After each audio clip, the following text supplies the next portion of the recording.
Hello everyone, इस video में हम रिसीट एंड पेमेंट रूल्स के पार्ट 3 के सेक्शन 1 के रिमेनिंग टॉपिक्स कवर करेंगे। तो हम पढ़ रहे थे विड्रॉल फ्रॉम गवर्नमेंट अकाउंट और उसका सेक्शन 1 जनरल रूल्स। कुछ टॉपिक्स हम इसके कवर कर चुके हैं, आगे के टॉपिक्स अभी हमें पढ़ने हैं तो हम कर लेते हैं इन्हें। सबसे पहले है कैंसिलेशन ऑफ चेक। कोई भी चेक कैंसल्ड कब माना जाता है? अगर वो अनपेड रहता है 6 मंथ्स तक from the month of the issue और उसे सरेंडर भी नहीं किया जाता रिन्यूअल के लिए, तो वो चेक क्या हो जाता है? कैंसल्ड।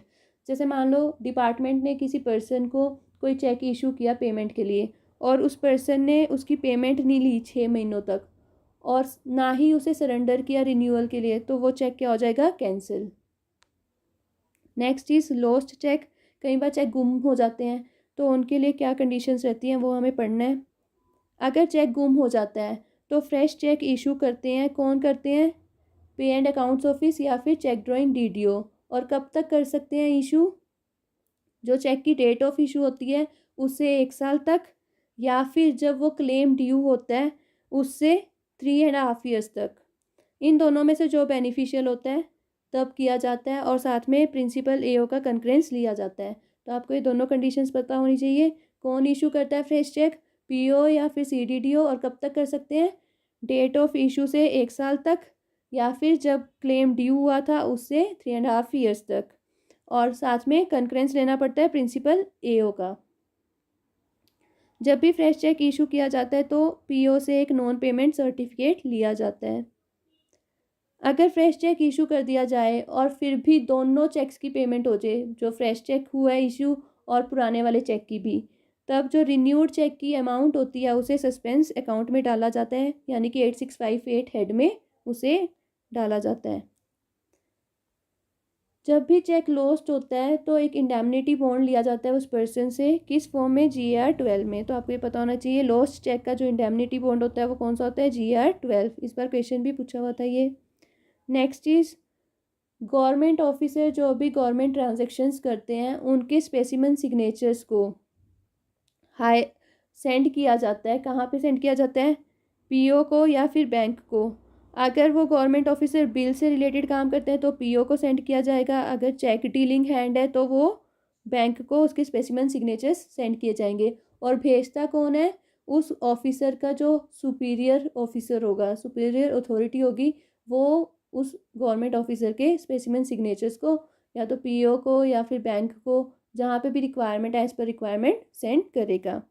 इसकी एक एक्सेप्शन है कि जो मिंट मास्टर्स होते हैं वो अपने ऑफिशियल्स के साइन नहीं भेजते। तो ये आपको पता होना चाहिए, मिंट मास्टर्स। अब हमें देखना है जब भी गवर्नमेंट के बिहाफ पे किसी को पेमेंट की जाती है तो उस पेमेंट की डेट कौन सी मानी जाती है, यानी कि डेट ऑफ पेमेंट क्या मानी जाएगी? जब भी पेई को कोई चेक दिया जाता है तो उस चेक की जो डेट होती है उससे नेक्स्ट वर्किंग डे होगा जो बैंक का, उसे डेट ऑफ पेमेंट माना जाएगा। या फिर कोई जो डेट स्पेसिफाई की हुई है वो, उन दोनों में से जो लेटर होगी उसको डेट ऑफ पेमेंट माना जाएगा। ऐसे ही अगर चेक को पोस्ट किया जाता है पेई को, तो फिर जिस दिन उसे पोस्ट में डाला जाएगा या फिर स्पेसिफिक डेट जो स्पेसिफाइड की हुई है उसको डेट ऑफ पेमेंट माना जाएगा। अगर पेमेंट बैंक ड्राफ्ट से करते हैं तब जिस दिन उसे वो बैंक ड्राफ्ट हैंड ओवर किया जाता है उसे डेट ऑफ पेमेंट माना जाएगा। पोस्टल मनी ऑर्डर से पेमेंट होती है जब जिस जिस दिन पोस्ट ऑफिस उसकी रिसीट देता है मनी की, उस दिन को डेट ऑफ पेमेंट माना जाता है। तो आपको ये सारी कंडीशंस पता होनी चाहिए कि अगर पेई को चेक हैंड ओवर किया जाए तब डेट ऑफ पेमेंट क्या होगी? डेट ऑफ चेक से नेक्स्ट वर्किंग डे जो बैंक का होगा वो। अगर पोस्ट करें पेई को चेक तब जिस दिन उसे पोस्ट किया जाता है वो डेट ऑफ पेमेंट हो जाती है। या फिर बैंक ड्राफ्ट से पेमेंट की जाए तो जिस दिन बैंक ड्राफ्ट उसे हैंड ओवर किया जाता है वो डेट ऑफ पेमेंट होती है। अगर पोस्टल मनी ऑर्डर से किया जाए पेमेंट तब जिस दिन पोस्ट ऑफिस रिसीट इशू करता है उस दिन को डेट ऑफ पेमेंट माना जाता है। Next is letter of credit. Letter of credit का थोड़ा बहुत सबको आइडिया होगा, जिसका मतलब होता है LOC। जब भी किसी चेक ड्राइंग डीडीओ को LOC इशू की जाती है तो साथ के साथ कंसर्न्ड जो अकाउंट्स ऑफिसर होता है वो बैंक को भी ये इंफॉर्मेशन कम्युनिकेट कर देता है कि हाँ इतना क्वार्टरली असाइनमेंट गया है किसी चेक ड्राइंग डीडीओ को। तो यानी कि ये अकाउंट्स ऑफिसर की रिस्पॉन्सिबिलिटी है, जब भी चेक ड्राइंग डीडीओ को एलओसी इशू की जाती है तो बैंक को भी साथ साथ इंटीमेट कर दिया जाए। और ये ध्यान में रखने वाला पॉइंट है कि जो भी फाइनेंशियल ईयर की एलओसी होती है अगर वो अनस्पेंट रहती है उसे नेक्स्ट ईयर में कैरिड फॉरवर्ड नहीं कर सकते, वो लैप्स हो जाती है। यानी कि जो भी एलओसी करंट फाइनेंशियल ईयर की अनस्पेंट रहेगी उसे नेक्स्ट फाइनेंशियल ईयर में हम कैरिड फॉरवर्ड नहीं कर सकते, वो लैप्स हो जाती है। और किसकी रिस्पॉन्सिबिलिटी होती है कि देखे कि एलओसी से ज़्यादा पेमेंट ना हो, ये होती है पेइंग ब्रांच की। जो बैंक का पेइंग ब्रांच होगा उसकी रिस्पॉन्सिबिलिटी होती है कि ध्यान रखे कि एलओसी से ज़्यादा पेमेंट नहीं होनी चाहिए। नेक्स्ट चीज़, अगर किसी गवर्नमेंट सर्वेंट से कभी डिपार्टमेंट को रिकवरी करनी पड़ती है किसी भी कारण की वजह से कि उससे ओवर पेमेंट हो गई या और किसी वजह से उससे रिकवरी करनी है, तो उसे रिकवरी कितनी कर सकते हैं, उसकी जो पे है उससे उसकी पे की जो 1/3 अमाउंट होती है उससे ज़्यादा उससे रिकवरी कभी भी नहीं कर सकते। यानी कि गवर्नमेंट सर्वेंट से जब भी रिकवरी की जाती है तो उसकी जो पे है उसकी 1/3 अमाउंट से ज़्यादा रिकवरी नहीं होगी।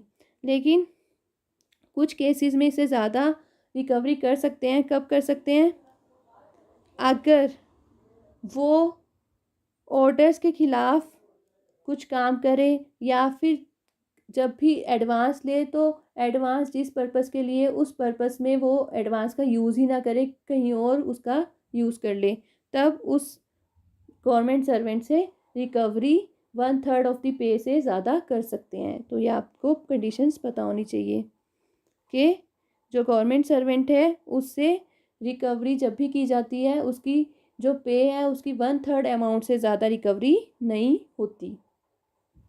नेक्स्ट चीज़, मैंने नोट्स में ये पॉइंट इंक्लूड नहीं किया लेकिन इम्पोर्टेंट है तो आप नोट डाउन कर लेना ये पॉइंट जो मैं बताने वाली हूँ अभी, कि जब भी चेक से पेमेंट की जाती है और अगर अमाउंट 10 लाख या 10 लाख से ज़्यादा होती है, 10 लाख या फिर 10 लाख से अबव होती है, तो उस चेक पे 2 सिग्नेचर्स होते हैं,